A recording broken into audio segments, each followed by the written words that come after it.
All right. I think we are getting going.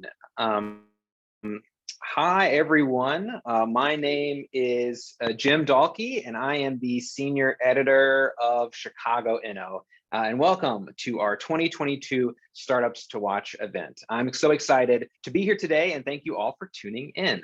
We've compiled our annual Startups to Watch list each year since 2014 with the goal of highlighting up-and-coming startups that have shown early signs of promise with the potential to make a big impact. We've been doing this Startups to Watch event for years, typically in person, but the past couple have been virtual, of course. But that doesn't mean the caliber of folks you're going to hear from today is any less impressive.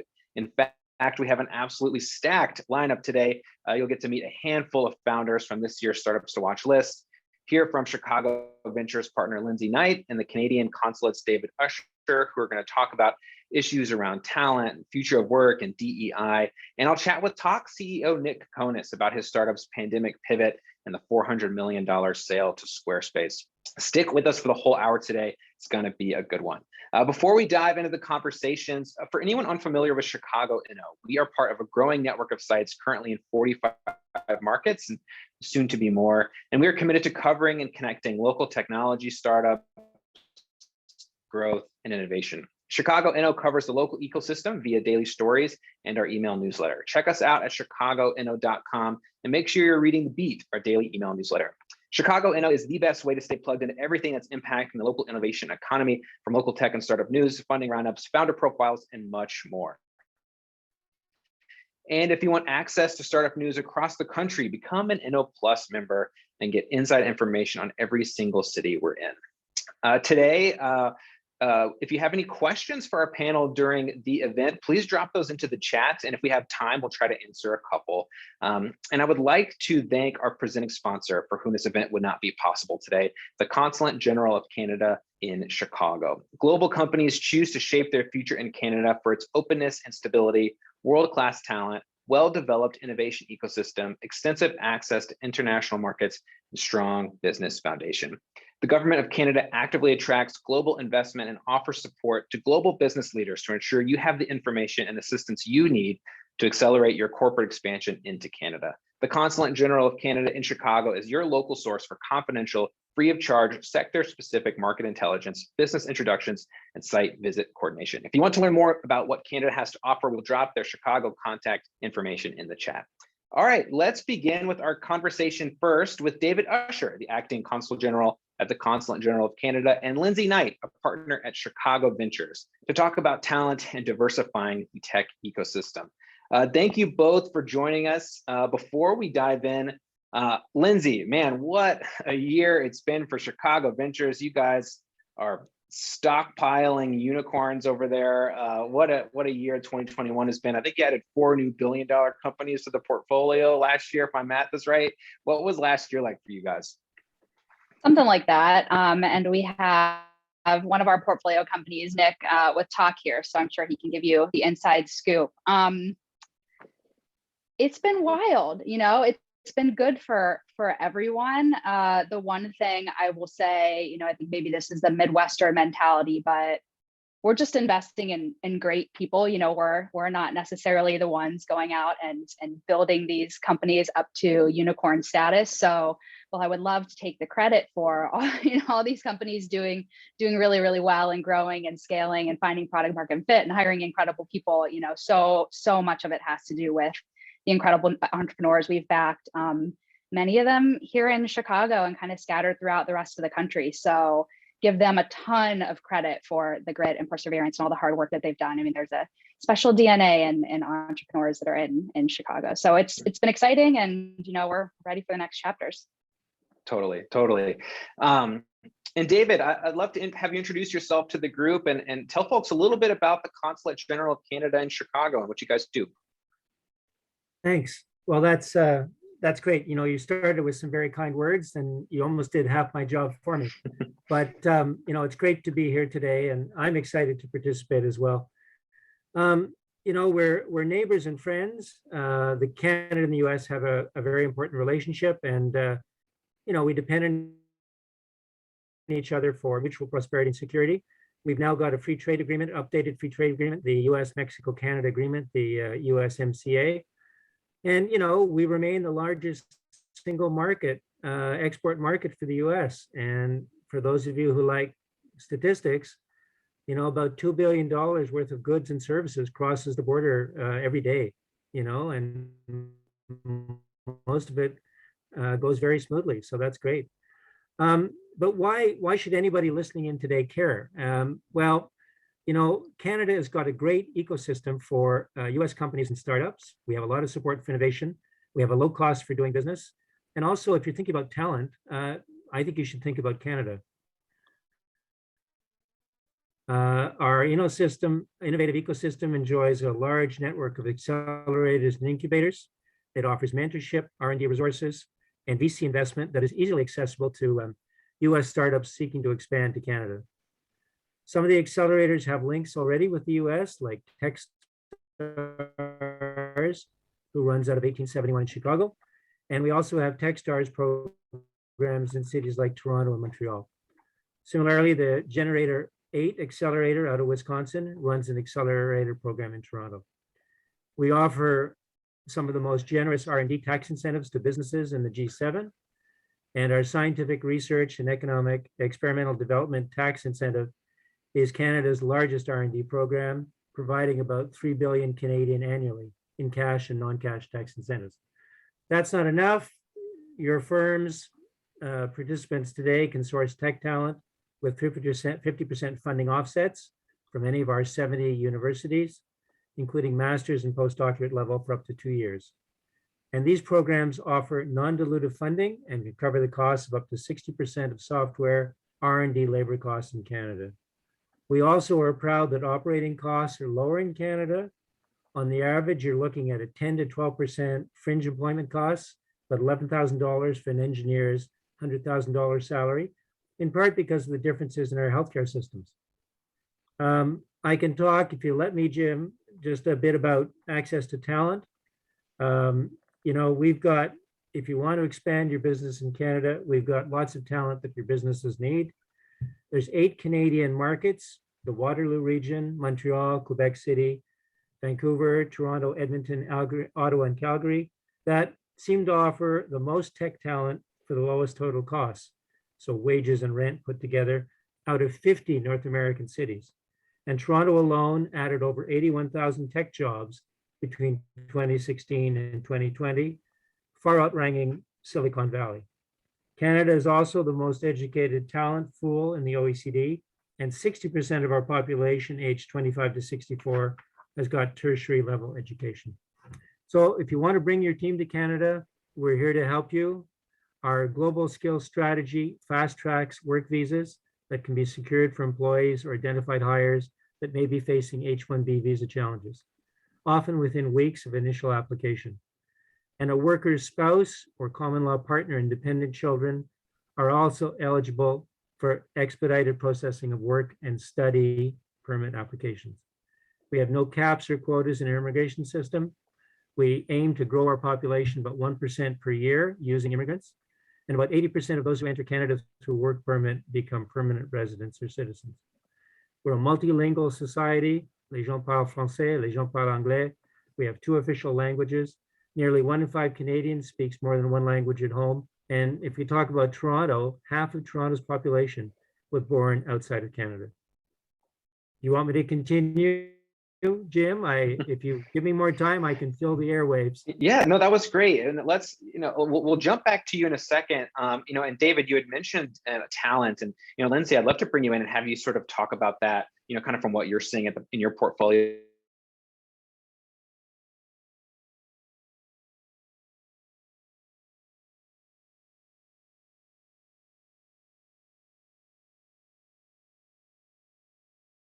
Companies,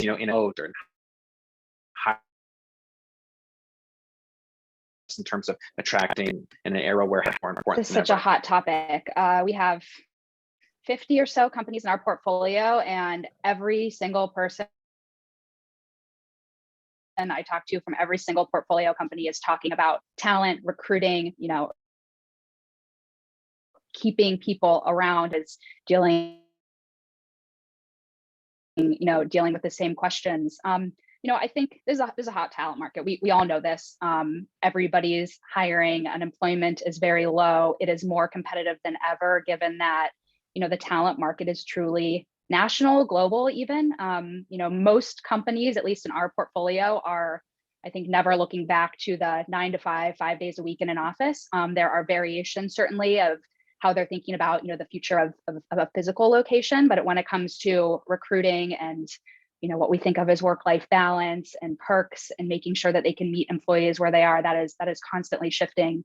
I think there are probably at least a couple things that I'm seeing startups use to their advantage in recruiting is one, you're an early stage company, you might not have a lot of revenue yet, you might not have a lot of public, be too public, right? People don't really know who you are. You have to go, employees have to go convince their parents, yeah, this is a legit company, I promise, which we hear from a lot. But, startups are in the position where they can really sell the vision,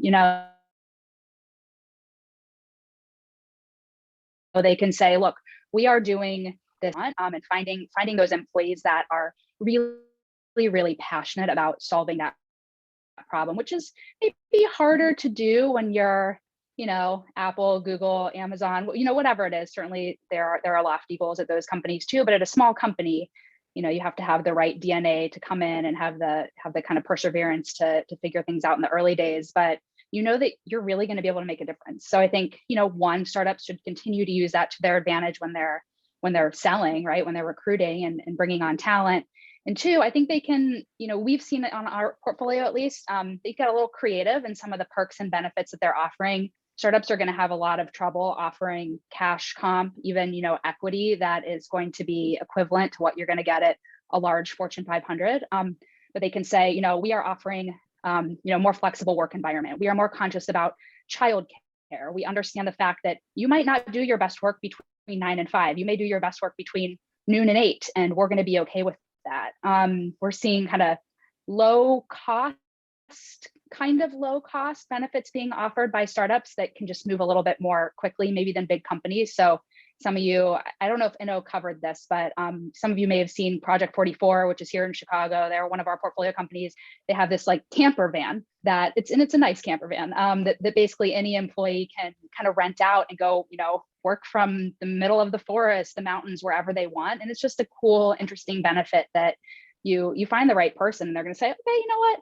I appreciate that. I appreciate that this company is thinking about me and flexibility and my family and my home and my life and all of that.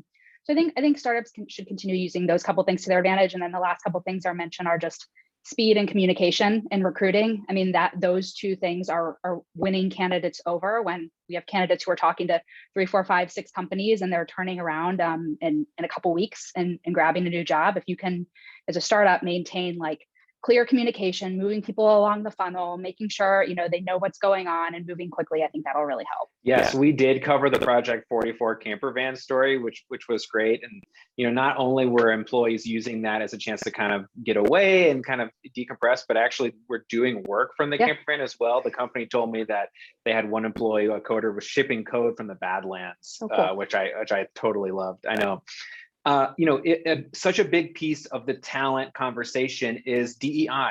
Lindsay, I'd love for you to tell us a little bit about the work that you're doing on the diversity, equity, and inclusion front in Chicago, the work you're doing with Chicago Blend specifically to kind of help identify areas in Chicago's venture community where diversity is a problem and working on solutions to fix it. How is Chicago progressing in becoming a more diverse tech ecosystem?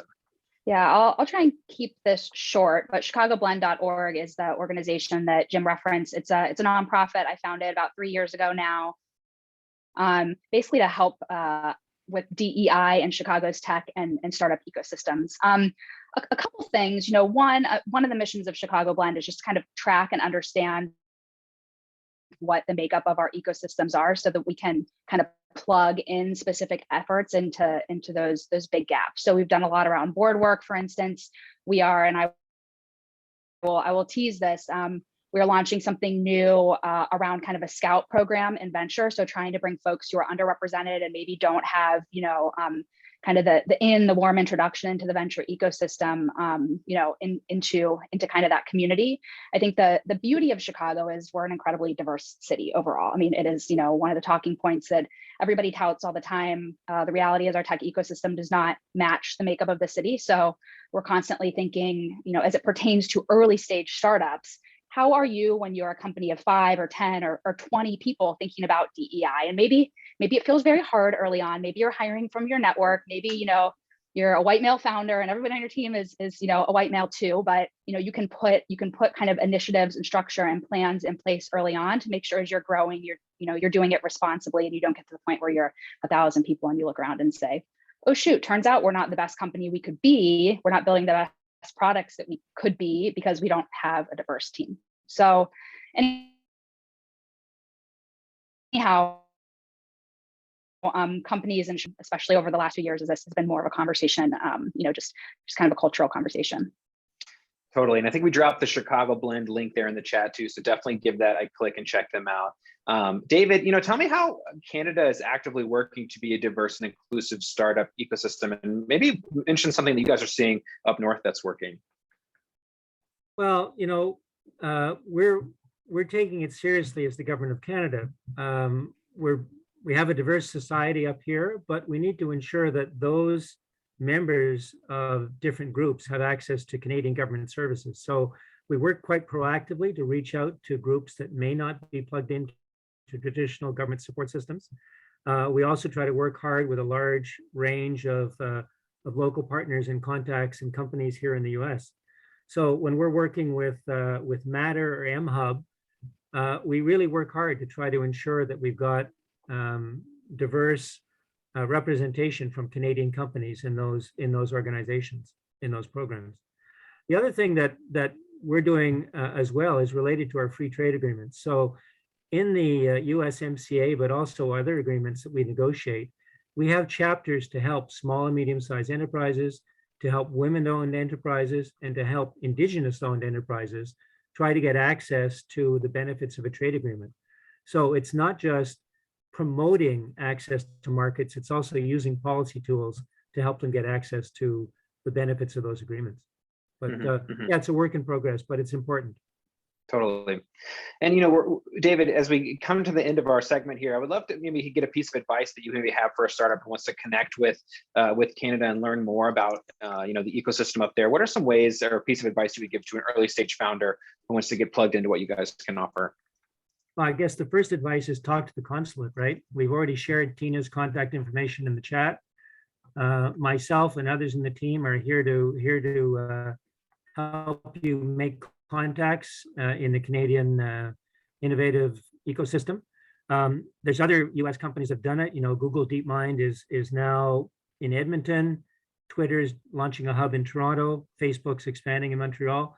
So people who are on the call today would be joining good company. And here at the consulate, we're to help. So contact us, and that's part of our job. Mm-hmm. And Lindsay, I'll end with this here with you. As you see companies in your portfolio kind of go from that early stage to growth stage, what is the biggest piece or a piece of advice you typically give founders who are ready to kind of put a little gas on the fire there and kind of get into that next phase of growth? What are some maybe things that they can do early on to help put them in position to be more successful down the road? I might sound like a broken record here, and I'm sure Nick has some good advice, at least from the product and customer standpoint, if you get to this with him. But I'm going to say, think about your people. Every single employee you have in those early days has an outsized impact on your team. So do what you can to get the absolute best people around the table early on. On the flip side, if you have folks on your team who are not as additive as they should be or aren't good fits, consider helping them move on early too. I think that's critical and sometimes tough for early stage companies. So just keep in mind, it is the people are building your product, they're pitching your customers, they are the face of your company in many respects, especially in those early days. So make sure you're surrounding yourself with the best. Awesome. Well, Lindsay, David, thank you so much for joining us today. It was great chatting. Really appreciate you being a part of our event today. Thank you. Thanks. All right, we are now going to welcome on Nick Kokonas, the owner of famed Alinea Restaurant Group and the co-founder and CEO of Tock, a restaurant reservation app, and so much more that experienced explosive growth, ran up against the brutal effects of the COVID pandemic, made a major pivot, and came out on the other side with a $400 million sale to Squarespace. Just a remarkable story of Chicago tech innovation. Nick, thank you so much for joining us. How are you? Good. Awesome. Well, Tock was part of our list of 16 Chicago startups to watch in 2016. So I'll give us a small pat on the back for that one, although it was kind of like predicting LeBron, D Wade, and Bosch might make a finals or two in their Miami Heat days with the team you and Brian Fitzpatrick put together. So maybe kind of an easy call on our end. But before we dive into the COVID stuff and the Squarespace deal, I'd like to kind of quickly start at the launch of Tock. Putting down money in advance for a table at a restaurant doesn't seem so crazy today, but I imagine that the initial reaction from some was kind of like, whoa, what? You're making me put down money to go eat at this table before I even go there. What was the reaction like when you guys launched in 2014 by the market? And, did ticketing for restaurants get blowback? I mean, I came from a derivatives trading background. I still in many ways consider myself a trader more than anything else I do. And Chicago has that great history going back to the Chicago Board of Trade in the 19th century. And so once you start thinking in those regards, you start looking, and I think this is true of all startups, you have to look at other industries that are analogous to what you do. And so what I always thought once I got into the restaurant business is that we are in the entertainment business. And because it's so culturally important to every culture, if I say Japan, you might think of Japanese food. If you say Italy, you might think of pizza or pasta or something like that. And because we're all human and we need sustenance and nourishment every day, it is a fraught cultural conversation all the time around food. But restaurants are actually a relatively recent invention, only a couple hundred years old. Reservations began when the telephone came on. This is all relatively new stuff for humans. And you don't need to eat out. You could eat at home every day and live just fine. But part of our social engagement is around the culture of dining. And so for me, it was like, well, what do sports do? What do concerts do? What does the ballet do or the symphony do, as a high-end cultural experience? And in every single case, they sell tickets or take a deposit, because if you don't show up, it creates huge problems for the restaurants. And so I started doing that with one of the restaurants we built next in 2010. And then I woke up every day basically thinking that, and I still do, inevitably 10, 15, 20 years from now, when you walk down the street, every business that is a time slotted business, meaning that they are selling you time and services, will have dynamic and variable pricing. I still think that's true. Like your haircut should cost less on Tuesday at noon than Saturday at noon. Your dentist should cost less. So that was the core thesis. And I happened to be in the restaurant business, and so started building it out. And I still hear naysayers to every week, which is great. That just means we have more people to convert. Yeah. And the pioneer, quote unquote, of this space, right, is OpenTable. I mean, they were doing this before 2000. What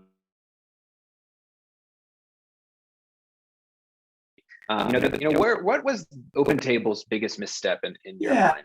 I mean, look, they had essentially an oligopoly, right? Like there wasn't much else that was worth using. And they kept jacking up for a consumer, for a diner, OpenTable is perfectly fine. It's like you raise your hand, make a reservation, it works, it's easy. But what you don't see is on the back end of that, on the restaurant side of things, there's a lot of complexity, a lot of know your customer, a lot of CRM, a lot of other tools that restaurants were being forced to layer on. And they weren't really considering money in that. Like they weren't going like, well, what are the ways and what other things do hospitality businesses sell? So they're not just selling a table in a dining room. They might be selling a private event or a pop-up or some merchandise or any of those things. And so consequently, I think that in general, and this is true of a lot of industries, they would do a couple panels with some restaurants and ask them what they wanted. And if you ask people what they want, they often just go like, oh, I need a button over there on the UX. They're not thinking more broadly in ways that can actually impact their business in a serious manner. And so I think that's really it. They had nobody from the inside that was really innovating on the restaurant side. And that's true of a lot of businesses. So yeah, I mean, really opened up a huge opportunity for you guys. You know, you were growing quickly, pre 2020, and then, now let's flash forward, right? So when was the moment that you guys at Tock realized that COVID was hitting the restaurant industry and hitting it hard, and a potential impact to Tock's overall business? Let's kind of go back to those early days of the pandemic when you guys knew this was serious. Yeah, we had a handful of clients in Hong Kong and Italy, maybe 30 total or something like that, not very many. But when you see reservations go from 90% capacity to literally zero, you realize that there's an existential risk. And when you have an existential risk, you have to hedge for it very, very quickly.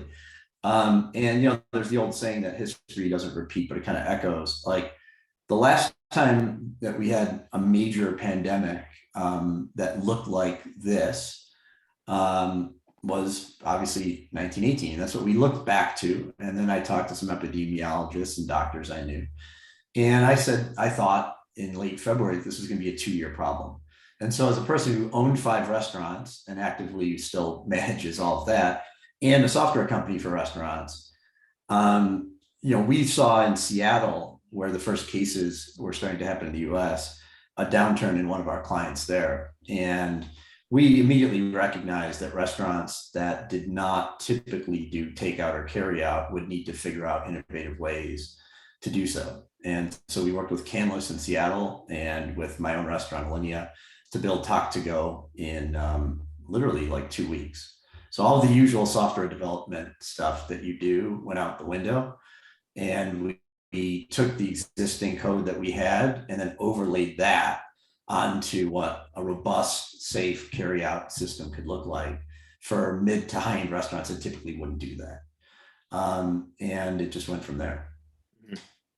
I think it's so interesting that you guys had access to this data where you were really kind of seeing the trends of the pandemic play out really before anybody, right? Because you were seeing, as you said, these reservations go from full to zero, and you were really watching the pandemic play out in a way that in a data set that not everybody had. I will interrupt you there. Every day you could watch the coffins in Italy.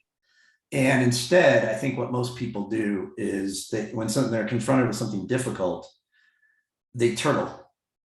They go in their shell and they go, that can't happen in the US. That's Northern Italy. And so all the signs were there of a slow motion train wreck. And bluntly, our government did a terrible job of conveying that risk. And, we had all the time in the world to do it. I shorted the airlines. I mean, it was like a no-brainer. Like, what industries are going to be completely screwed if there's a pandemic? Right. Travel, right? So, my thought is that we had adequate time and warning to do it, but most people did nothing. And so, and I don't mean that as that's okay. Like if you choose to do that, but I think that a lot of businesses also chose to do nothing or to wait it out or say, hey, this is going to last 6 to 8 weeks. And I wish it did last only 6 to 8 weeks. I wish I was completely wrong, but you have to prepare for if that doesn't happen. And I think that's true day to day. It's still true today.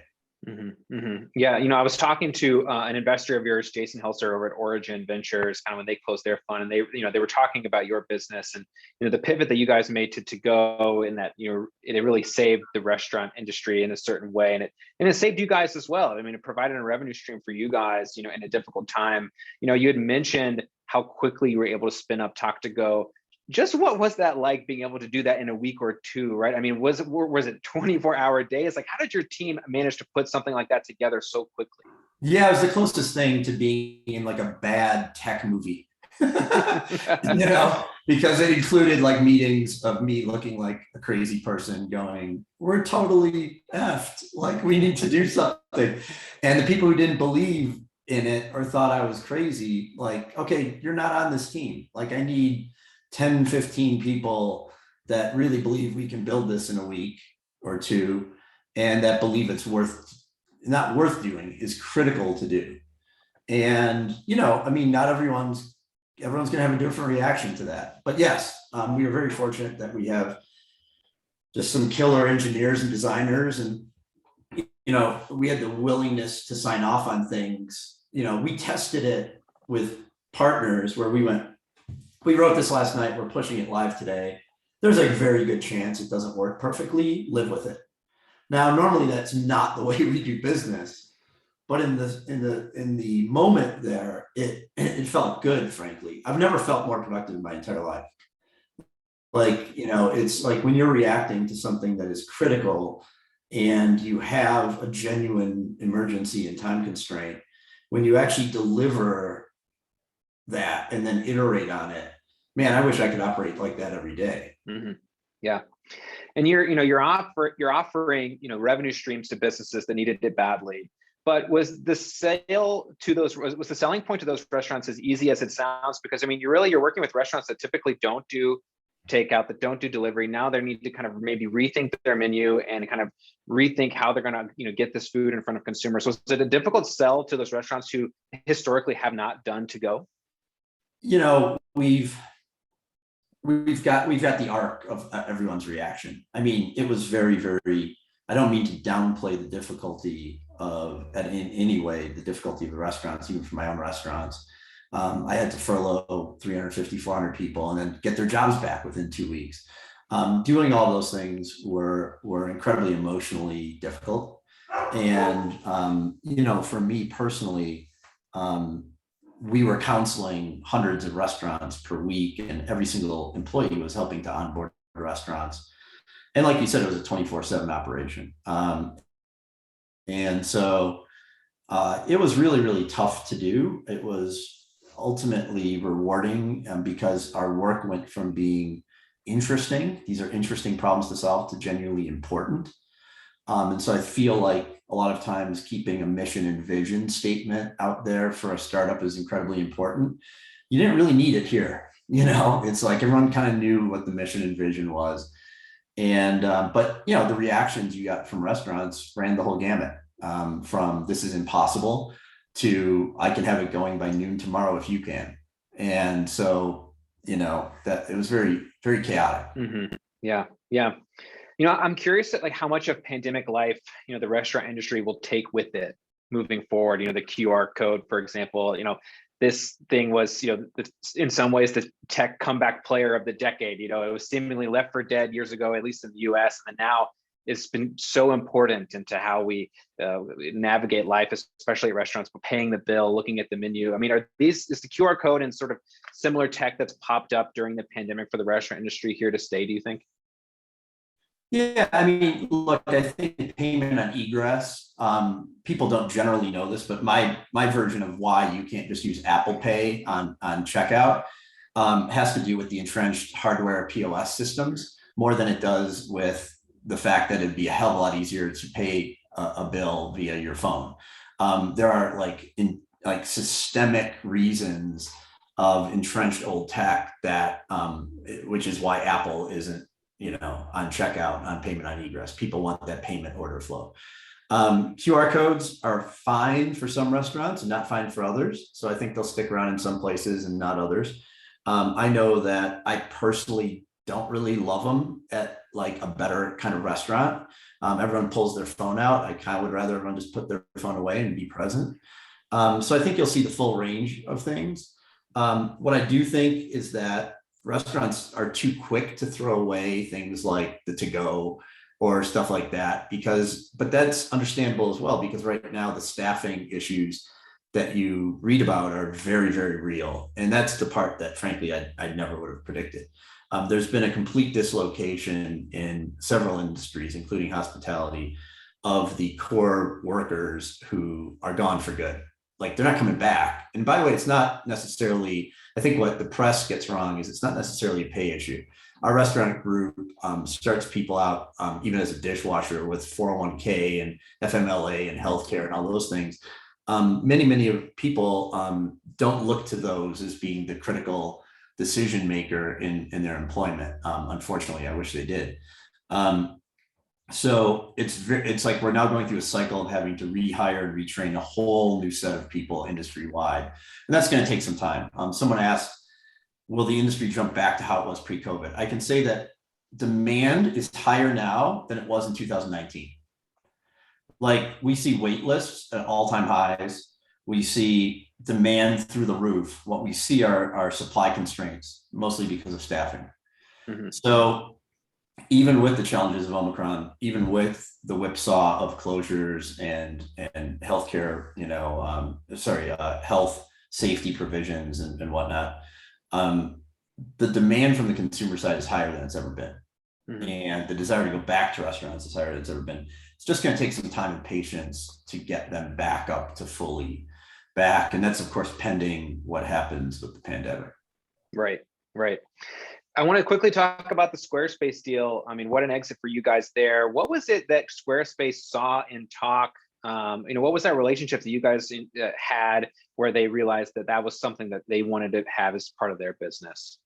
Yeah, I talked to the founder, Anthony Castellana, years earlier about e-commerce generally. And if you look at Amazon and Shopify's of the world, they are selling things.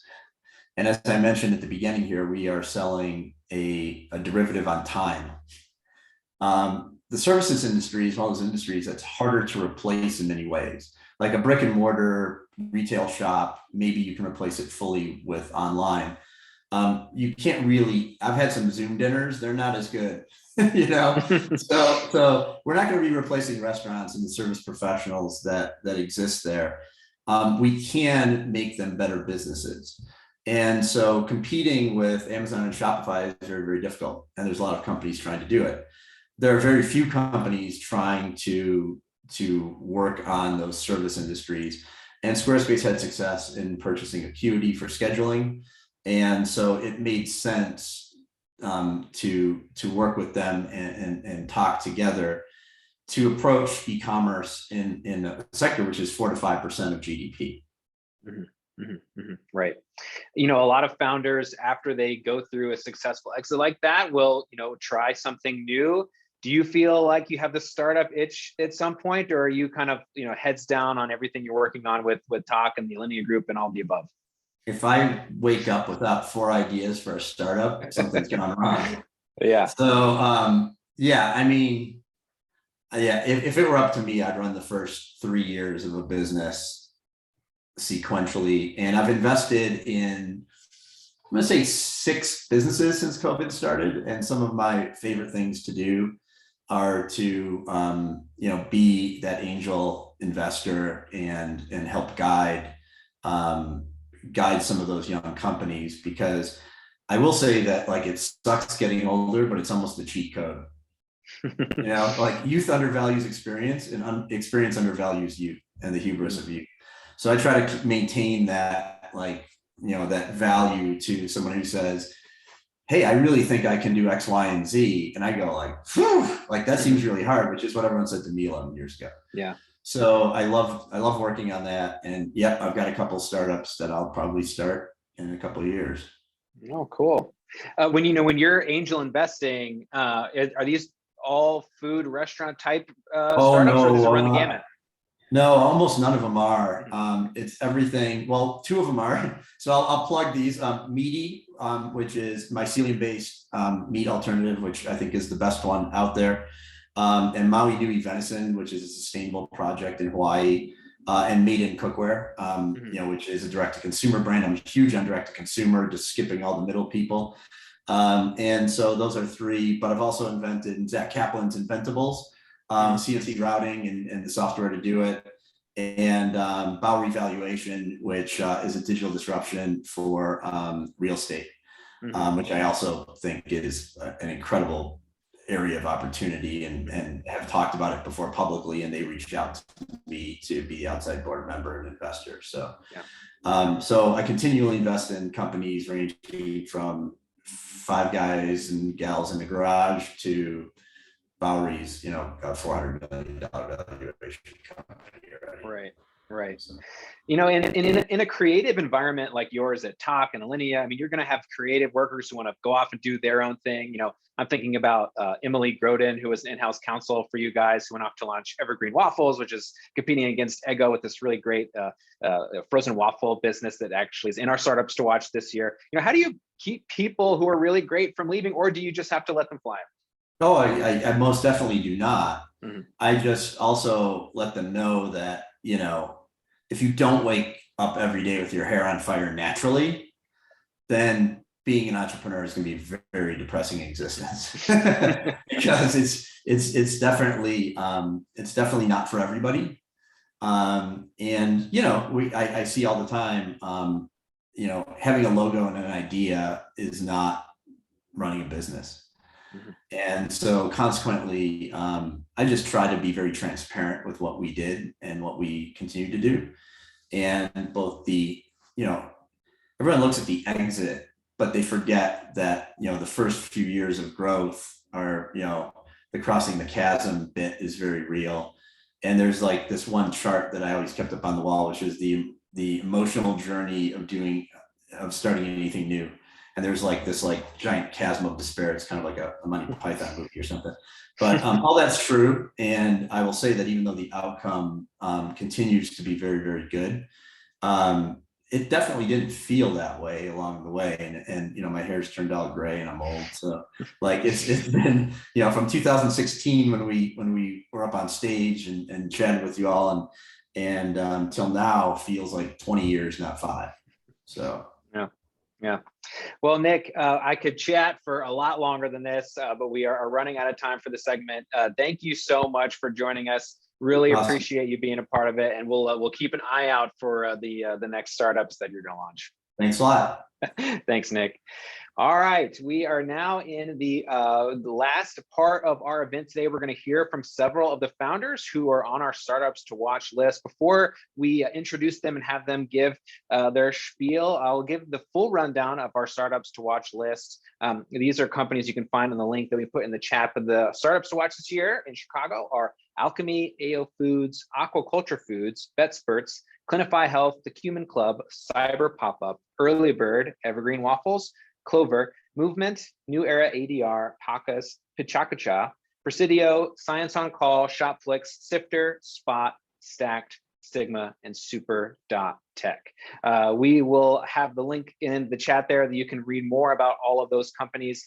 And we're going to have our founder showcase now. We're going to hear from 4 of them. Unfortunately, time permits only so many pitches. We have so many startups that could have been a part of this segment, but only so much time in the day. So please make sure you check out our story to get the full rundown on all of our startups to watch list this year. So we are going to begin with startup pitch number 1, where we're going to hear from Klover CEO, Brian Mandelbaum. Brian, I will kick it to you. Hey there, how's it going? Can I share my screen real quick? I believe so. Oh, well, it's disabled, but I will. Give me one second. No problem. Sorry about that. Let's see.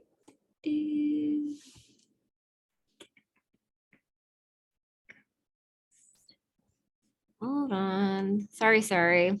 I'll vamp while that's going on. So, hi guys, I'm Brian Mandelbaum, I'm the CEO and co-founder over at Klover. We actually answer a really important part of the financial ecosystem, which is the over 100 million Americans who are underbanked, non-banked. Oh, we're set to share. Great. Here we go. And I will put that on. So we address the 100 million Americans plus that are underbanked, non-banked, don't have access to fair financial products. And the reason why we started this company, the genesis for Klover, was my background here in Chicago, which was turning data into actionable results for marketers. The company that started before Klover was a company called Clearstream. It was based right off of Michigan Avenue. And what we did is we took data that we knew about consumers and we worked with marketers to really understand and identify what makes consumers tick, and then we work with marketers to distribute their creatives programmatically through the advertising channels to do things like purchase intent, brand perception, and even performance marketing goals. And what we saw entering the market was something really interesting. There was this whole notion around consumer privacy and what data that you can collect from consumers and why. In Europe, that's called GDPR. In America, that's called CCPA, specifically in California. And what that really is a fair regulation around the data that marketers and companies can collect from consumers and what can they do with that data. So the days of collecting data without consumers' consent are long gone. That's been over for years. And because of that, there's this sort of depletion of what data can be derived from consumers. So you probably have all heard about Apple and IDFA, and you probably have heard of the deprecation of cookies and what's going on with cookies. Well, that's all around protecting consumer privacy. So we believed that with what's going on in the financial ecosystem and what's going on with privacy creates an opportunity for consumers to be able to access fair financial products either for free or for low cost. And the way that we solve that problem as a company is really by tapping into the $250 billion advertising ecosystem that powers lots of businesses that you probably don't expect. Here are some examples of businesses that are powered by advertising that you really didn't expect. One is Credit Karma. Credit Karma is a company that gives you access to free credit reports and scores. And the way that they actually monetize that business is by showing you offers based on the data that is collected inside of your credit report.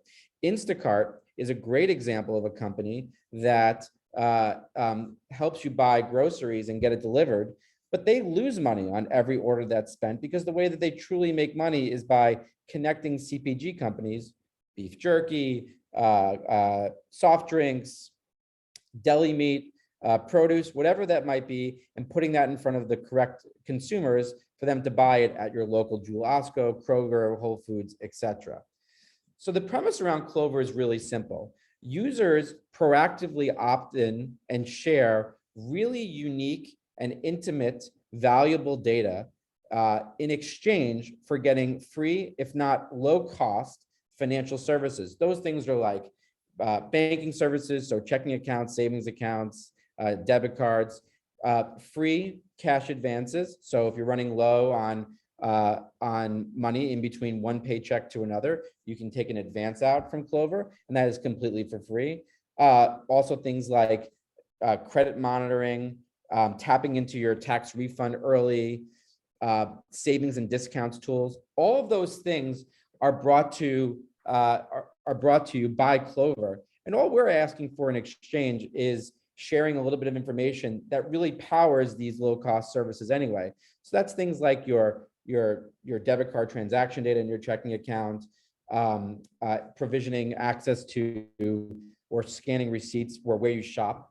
And the way that we make money is using machine learning and AI to target the right ads to you based on where you're already shopping. So if you like your coffee from Dunkin' Donuts in the morning or Starbucks, you might see an offer from a competitive coffee company, or you might see a loyalty promotion from Dunkin' Donuts or Starbucks powered by the data inside of our platform. Why marketers love working with Klover is really very simple. We have unprecedented scale. We have over 2 million members on our platform and growing leaps and bounds every single day. We've grown hundreds of percent year over year when it comes to revenue. But more importantly, marketers love working with us because we are able to close the loop in an area where there's a lack of information because of the privacy regulations and the data around IDFA and cookies. Marketers like working with us because we can actually show the effectiveness of putting a message in front of our base of users and tying it back to a real world transaction. What people don't truly think about is that your bank account is really the connection of online and offline behavior. Whether you buy something at Ulta, online, or in a store, the commonality is that you paid for it with a credit card or a debit card in this cashless society. So cookies are not relevant, IDFA is not relevant, and the measurement of the value is extremely one-to-one in what we're doing as a platform. And that's really Klover. Terrific. Brian, thank you so much. That was awesome. And Klover really one of several really interesting, innovative fintech companies in Chicago that we're starting to see they're taking really cool approaches at this space. So Brian, thank you so much. The next pitch we have is Pranav with Super.tech. Pranav, take it away. Hey, thanks for having me. Just going to start my screen share. Thumbs up if you can see that. Cool. Well, first off, thanks for the honor. It's a pleasure to be here. So Super.tech is a startup based in Chicago, and we are on a mission to accelerate quantum computing. And if you've not heard of that, it's a field that's really at the cusp of a revolution. And the number of quantum bits or qubits in computers has been growing exponentially year over year. It used to be a science experiment in the 1990s. And since then, it's become a booming industry with now this year, we have 100 qubit devices. And in the next decade, we're expecting millions of quantum bits or qubits. And what's special about a quantum bit, qubit, with respect to a normal bit, is that every time you add 1 qubit to a computer, you double its compute power. And so what we're really seeing here is a double exponential growth, unlike anything else in technology, where not only is every qubit you add exponentially powerful, the number of qubits themselves is exponentially increasing. So what can you do with this? Well, in 2019, Google famously achieved a milestone called quantum supremacy, where basically their quantum computer on the left-hand side that has just 53 qubits can outperform by orders of magnitude the world's biggest supercomputer on the right-hand side.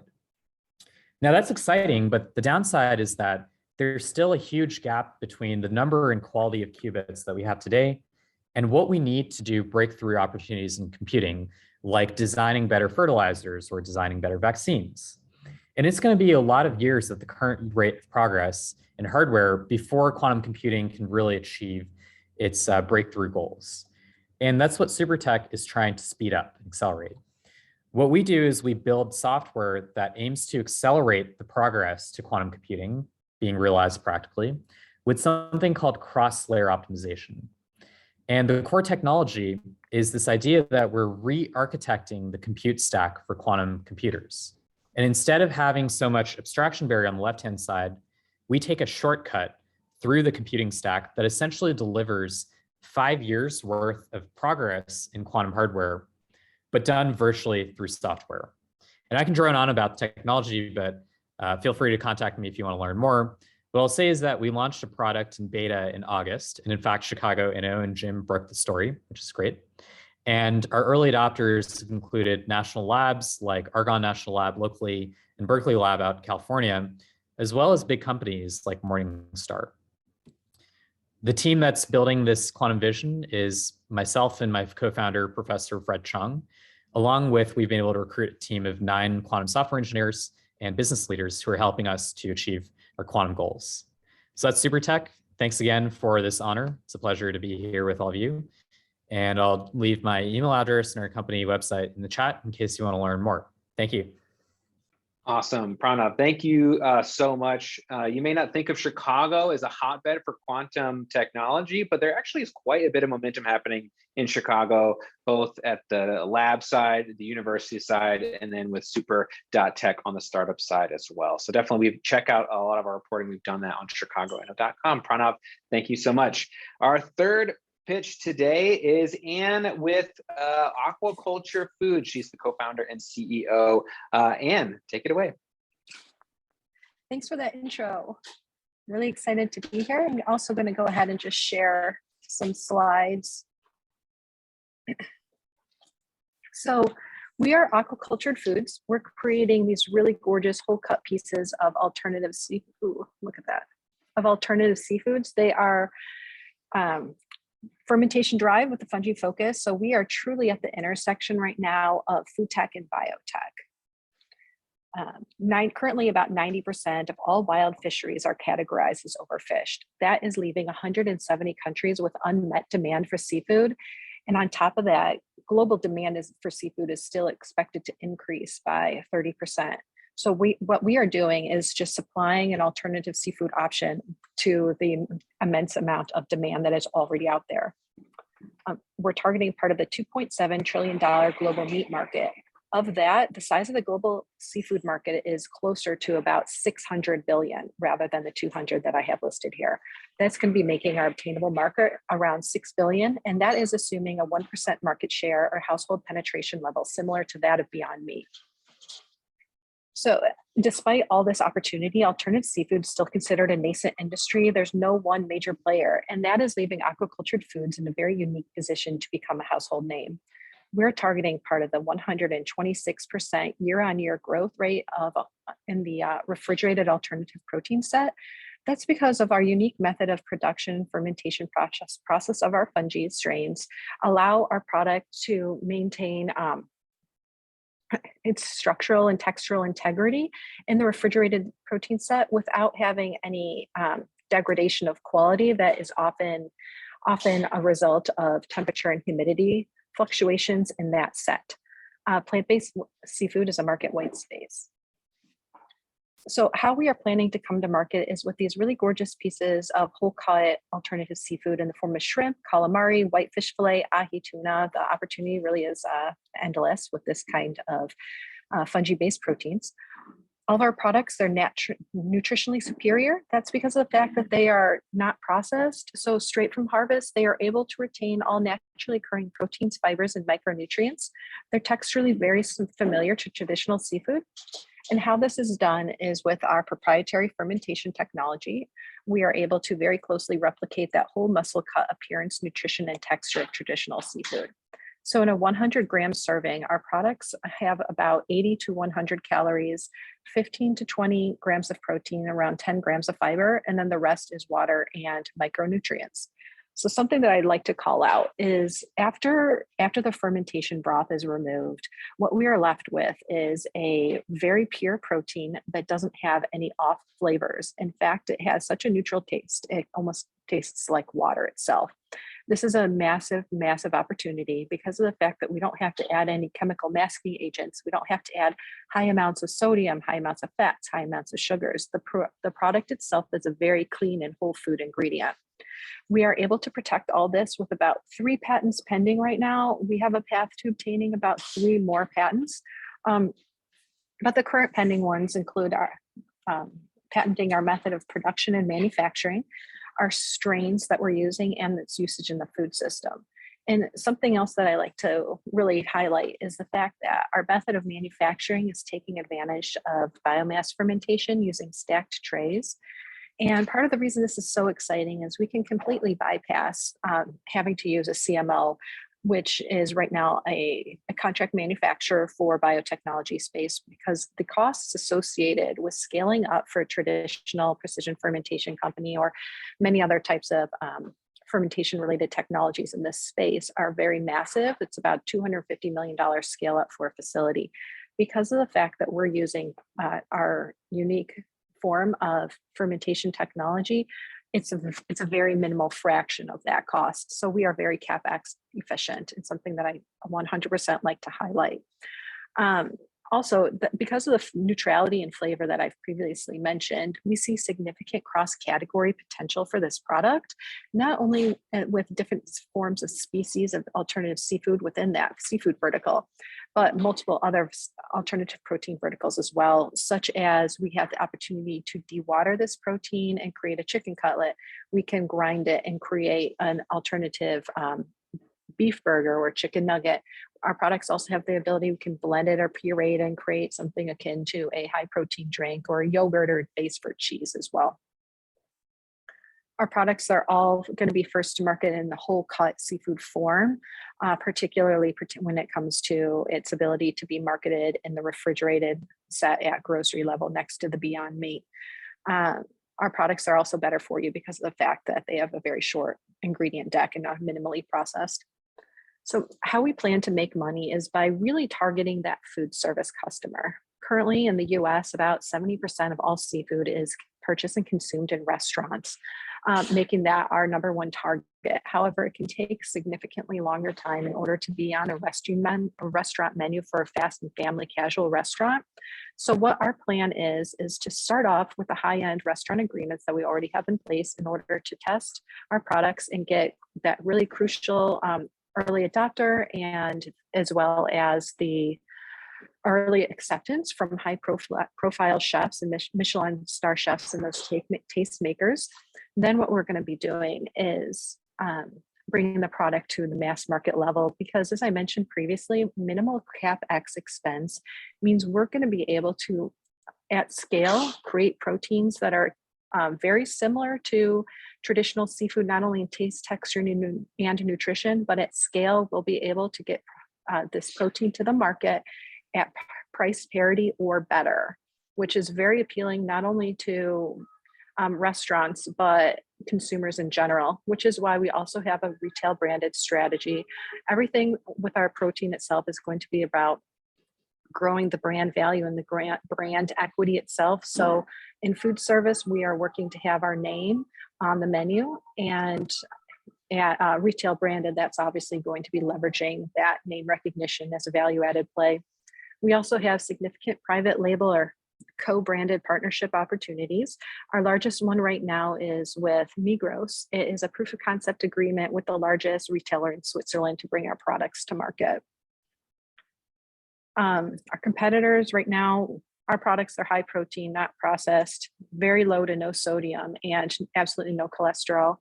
Our core team consists of myself, my co-founder, Brittany Chibi, and our head of science, Bob Schultz, who comes over from Nugs, which is the fastest growing alternative chicken nugget company in the US, where he developed that product formulation. And he's also a head of fermentation.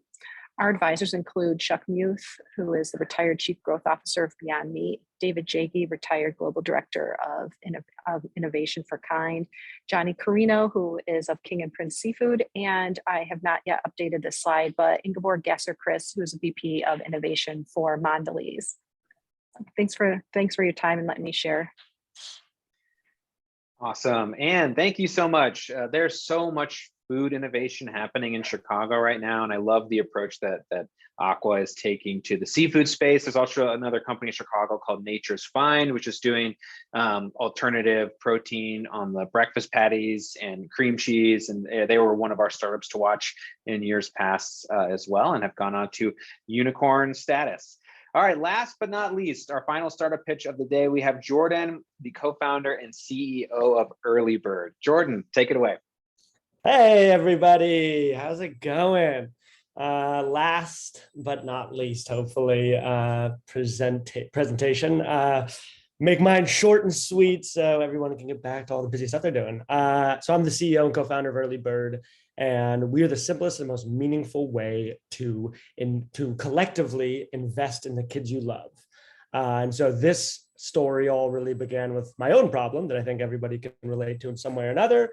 That was when my beautiful baby niece was born, Izzy, which was 4 years ago. Found myself totally head over heels in love and wasting hundreds of dollars on the most ridiculous stuff ever, and really wanting to give her something more. So I went into Robinhood at the time, put in a couple $100 into an index and called the Jordo Fund. And I made this big gift. And that's really when I realized that there was really no simple way to gift a financial asset to a kid that you love. And so that was the first problem that we set out to solve. And it was really about how do you galvanize the community around these kids so that we can all collectively invest and build a better financial future for the next generation. And instead of it being a one-to-one relationship between parent and child, which is of course very important, how do we expand that responsibility to be all of the family and friends that want to participate? As we dug deeper, of course, there's a much larger problem that 70% of American families are not currently investing in their families and in their kids. And that really led us to our core mission, which is now to democratize access to generational wealth. And we believe that generational wealth will only be achieved through truly leveraging the rails of today, which for us is an on-ramp which we built. It takes 3 minutes for a parent to launch a custodial investment account and then invest in one of 5 fixed managed portfolios that are all ETF-based strategies, so embedded in public markets, but then really creating that bridge into the rails of tomorrow. And for us, which is deeply embedded in the concept of future of investing, which again is embedded into blockchain technology, Web3, and digital assets. And so really creating that equal opportunity for all American families to build their own investor profile and then create that modern diversified portfolio for their child. Because the beauty is that we are so really, really focused on being that checklist item for any new parent. So expected to parent to 3 to 4 years old, really helping them get invested at the earliest age possible. And what that allows for is a really unique time horizon of 20 plus years. And then that equal access of risk tolerance, which allows you to really engage in, a multitude of different investment vehicles and really create that diversified portfolio. So that is who we are and what we do. We've been around for now a year and a little bit. We just announced our crypto offering. You can check it out at getearlybird.io/crypto, which I'll put in the chat, and sign up for our early access. We are partnered with Gemini, which was the second largest check in our last round, which was our seed round, which we closed in November. So hope you all can check it out and start investing in your kids. Awesome. Jordan, thank you. A good reminder that I need to set up my early bird account after I get off the call here. I have a 1.5-year-old and we are about at we're at max capacity of baby toys in our house right now. So not a bad option to get a little a different gift for birthdays and such. Yeah. Well, thank you so much, everybody. Please check out all these companies and more on our Startups to Watch post, which is posted in the chat. We appreciate everybody for being a part of this event, especially the Consulate General of Canada in Chicago for being our generous sponsor today. One quick plug and shout out. We have extended our nominations for Inno Madness, which, if you're not familiar, is our annual bracket competition of Chicago startups. I'm posting the nomination form in the chat right now. Kat, maybe you can post that as well if I hit that to the wrong place. But basically, the Inno Madness competition is our annual bracket competition where we seed Chicago startups against one another and people vote based on who they would invest in. It's really fun. We get a lot of great engagement from that, and it's a good, fun opportunity to just learn a little bit more about what's going on in Chicago and get a snapshot of some really interesting local businesses. So I'd like to thank everybody again for spending their afternoon with us. We had a lot of great folks on the call today and many, many more that we didn't have time for. So continue to follow Chicago Inno, continue to read the Beat newsletter, and we cannot wait to connect with you down the road. Thank you again, and signing off, this is Jim Dallke. Have a great rest of your day. Thanks.